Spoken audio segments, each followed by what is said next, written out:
오늘의 말씀은 느헤미야 2장 말씀입니다. 자, 오늘 2장 말씀, 페르시아의 궁전에서 관리로 일하는 느헤미야가 1장에 나왔죠. 형제 중에 하나인 하나니가 예루살렘을 갔다가 돌아왔는데, 그때 이 하나니를 통해서 유다가 지금 어떤 형편이다, 예루살렘이 어떤 모습이다, 그 형편을 전해 듣고 정말 너무 비통했어요. 며칠 동안 울고 슬퍼하며 금식하며 기도했습니다. 왜? 성문은 회파되었고 성벽도 무너져서 방치된 상태로 그렇게 있다 하는 얘기를 들었거든요. 오늘 2장 말씀을 읽으신 것처럼 이런 느헤미야가 지금 울고 금식하다가 지금 왕 앞에 자기 직무를 다하려고 갔습니다. 1절에 보면 포도주를 올렸다 그렇게 되어 있는데, 우리가 요셉 이야기에서도 나오지만 술 맡은 관원장 얘기가 나오죠. 그런 왕을 지근거리에서 보좌하면서 왕의 안전과 건강을 책임지는 그런 일을 이 느헤미야가 하고 있었던 것 같습니다.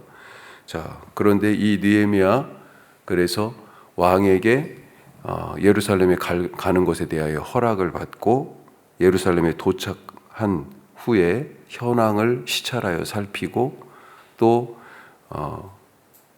성벽을 건축할 그런 계획을 유다 지도자들에게 말하는데, 그것에 대하여서 대적자들이 또 등장하죠. 그 이야기를 듣고 비웃는 대적자들의 반응이 오늘 이 2장의 말씀이었습니다. 자, 우리가 이 말씀으로 조금 더 정리해서 생각해 보면, 첫 번째, 진솔하게 말하자. 느헤미야가 지금 말씀드린 것처럼 소위 술 맡은 관원장이었다고 그렇게 보여지는데요. 이 자리는 단순히 음식을 우리 사극 보면 기미하는 그런 음식 수발드는 그런 자리라기보다는 왕의 안전과 생명을 책임지는 가장 신뢰할 만한 사람을 세우는 그런 책임 있는 자리였습니다. 그러니까 느헤미야에 대한 왕의 신뢰가 얼만큼 대단했는지 사실은 이 직책에서 볼 수 있어요. 자, 그런데 예루살렘이 여전히 성은 허물어지고 성문은 불탄 채로 있다라고 하는 이 소식에 슬퍼하다가 지금 왕 앞에 간 거잖아요. 그러니까 왕의 느헤미야 얼굴에 그런 수심이 지금 보이는 겁니다. 의도치 않게. 자, 그런 느헤미야를 보고 왕이 딱 알아차린 거죠. 아닥사스다 왕이 묻습니다. 2절 말씀. 자, 왕이 내게 이르되 네가 병이 없거늘 어찌하여 얼굴에 수심이 있느냐? 이는 필연 내 마음에 근심이 있음이로다. 이게 별것 아닌 것 같아요. 어떤 의미에서는 얼굴색이 안 좋은데 오늘 우리 서로 그렇게 인사하잖아요. 어디 아파? 그렇게 안색을 보고 서로의 형편을 걱정해주고 관심을 표해주고, 그런데 왕의 이 말이 사실은 그런 관심의 표현으로 보기 어려운 측면이 있습니다. 왜요? 술 맡은 관원장, 왕의 건강과 안전을 책임지는 자리였잖아요. 그 사람이 지금 얼굴색이 안 좋다? 이건 뭔가 독살의 음모? 이런 왕의 신변에 어떤 위험을 초래할 수 있는 어떤 상황이 될 수도 있다. 이 말이 사실은 그래서 바로 끌려가서 느헤미야가 죽임을 당할 수도 있는 그런 위험한 상황의 말이다.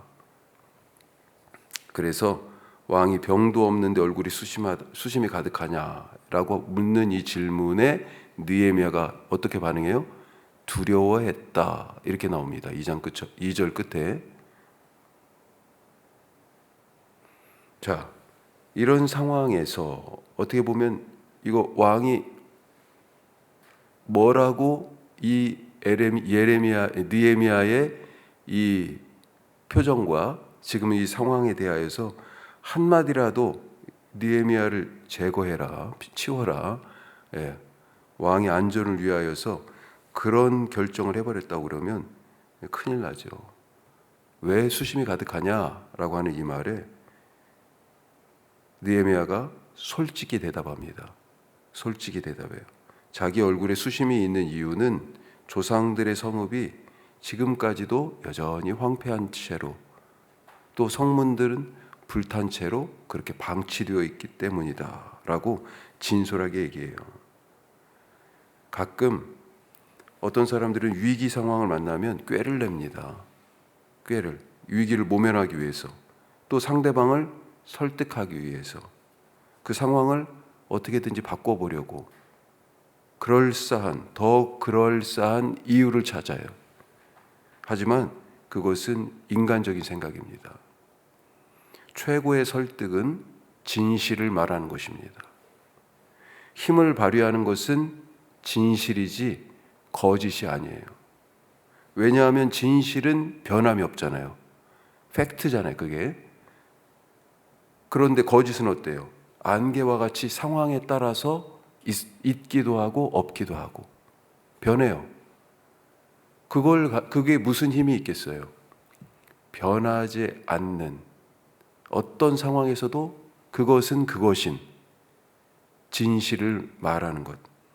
최고의 설득은 진실을 말하는 것이다. 힘은 진실에 있다.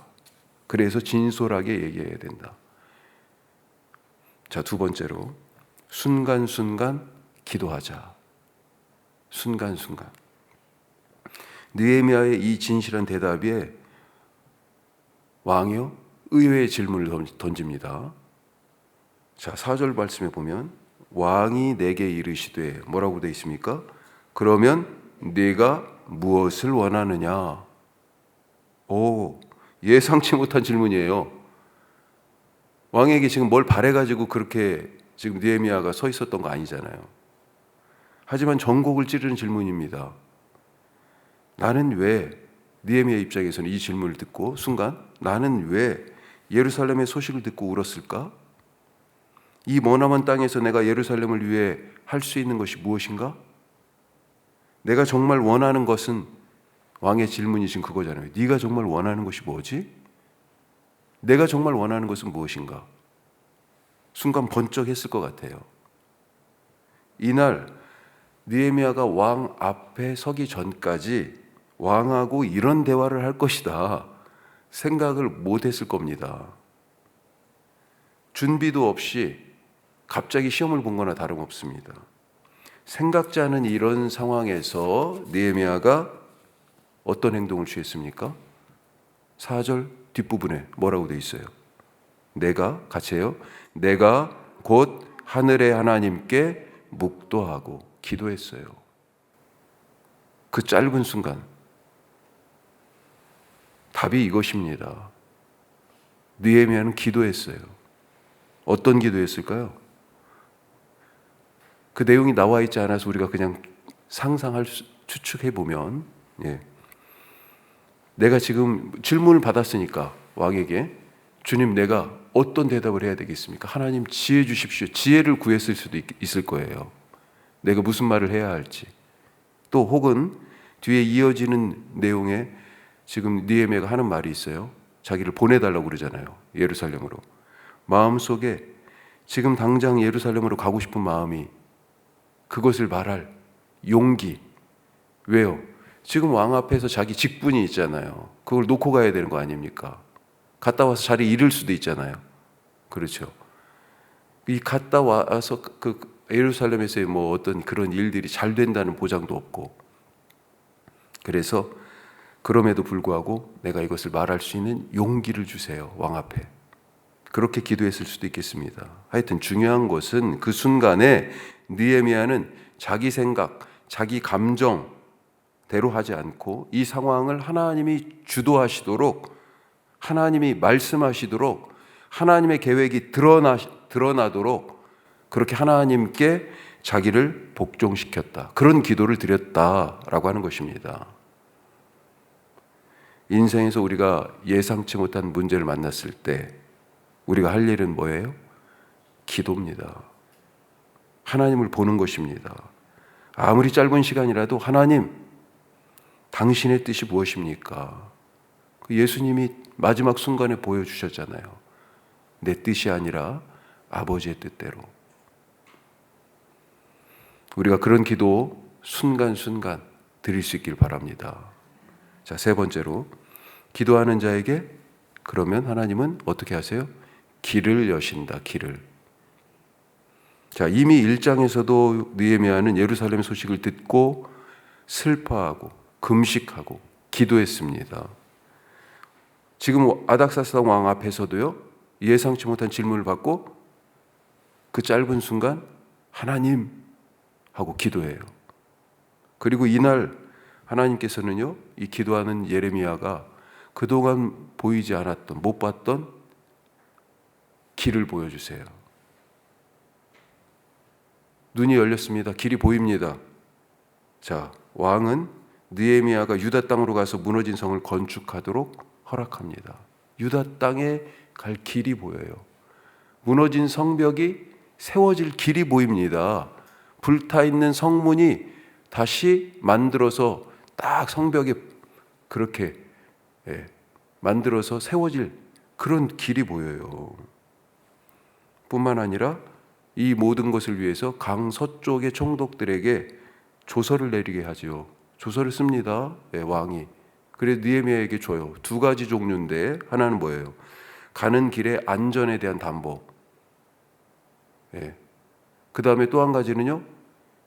원래 가는 목적이 성벽과 성문 재건이잖아요. 그것을 위하여 재료가 필요하지 않습니까? 그런 모든 자재들을 조달하고 공급할 책임이 너희 서쪽 총독들에게 있다라고 하는 것을 그 조서에 써 있습니다. 이 길이 어떤 길이에요? 이미 있었던 길입니까? 전에는 없었어요. 하지만 하나님이 만드셨습니다. 기도는 없던 길을 만드는 일이에요. 오늘 우리 인생에 내 길이 안 보이는데 이거 해결책이 지금 없어요. 내 손에는.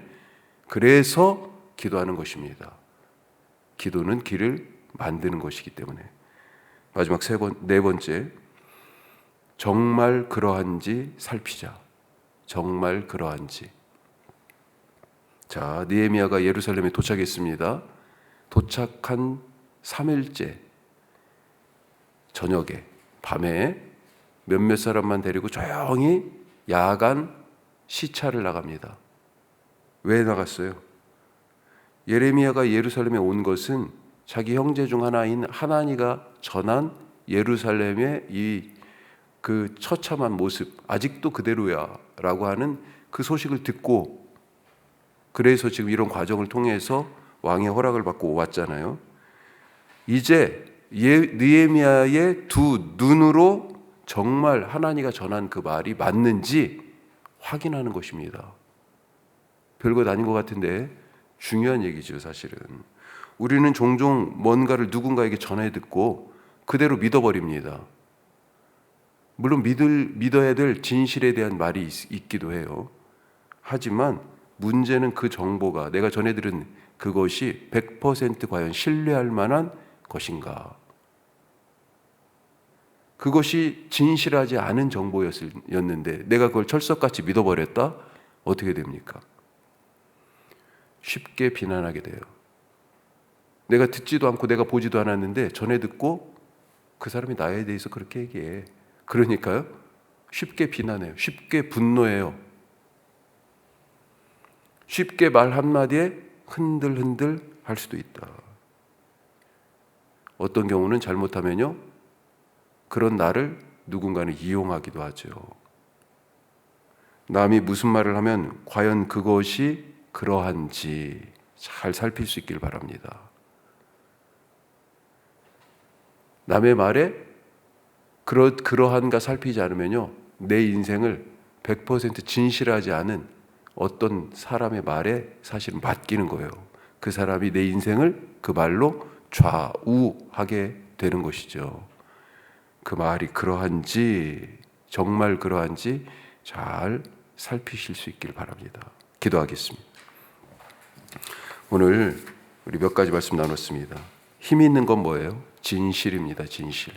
그래서 솔직하게 말하라. 내가 이걸 솔직하게 말했을 때 그 사람이 실망할 거야. 뭐 여러 가지 생각이 들죠. 내가 손해보고 부끄럽고. 하지만 힘 있는 것은 진실을 말하는 거예요. 두 번째, 순간순간 기도했어요. 느헤미야가 바로 그겁니다. 언제나 아버지, 성령님, 주님, 우리가 찾으면서 우리의 삶의 주도권을 하나님께 드릴 수 있기를, 그리고 그렇게 기도하는 자에게 하나님이 길을 만드세요. 지금은 길이 없는 것처럼 보이죠. 기도하는 자는 새 길을 가게 되어 있습니다. 누군가 내게 전해주는 말, 그 말이 정말 그러한지 잘 살펴서 남의 말에 휘둘리지 않는 그런 삶을 살게 하옵소서. 우리 말씀 생각하면서 기도하시고, 오늘 우리 교회를 위해서 기도하시는데 특별히 21일 날 우리 크리스마스 파티 예배 드리기로 했습니다. 하나님 함께 해주셔서 우리 모두가 꼭 같이 이 예배 함께 할 분들을 마음속에 정하게 하시고, 남은 기간 동안에 우리 대림절 기간 동안 기도하게 하시고 같이 함께 예배 드리는 은혜 허락하여 주옵소서. 우리 교우들 모두가 자기 자리를 잘 찾아서 각자의 일로 예배 드리고 봉사도 하고 그렇게 풍성한 성탄절 되게 하옵소서. 우리 다 같이 기도하겠습니다.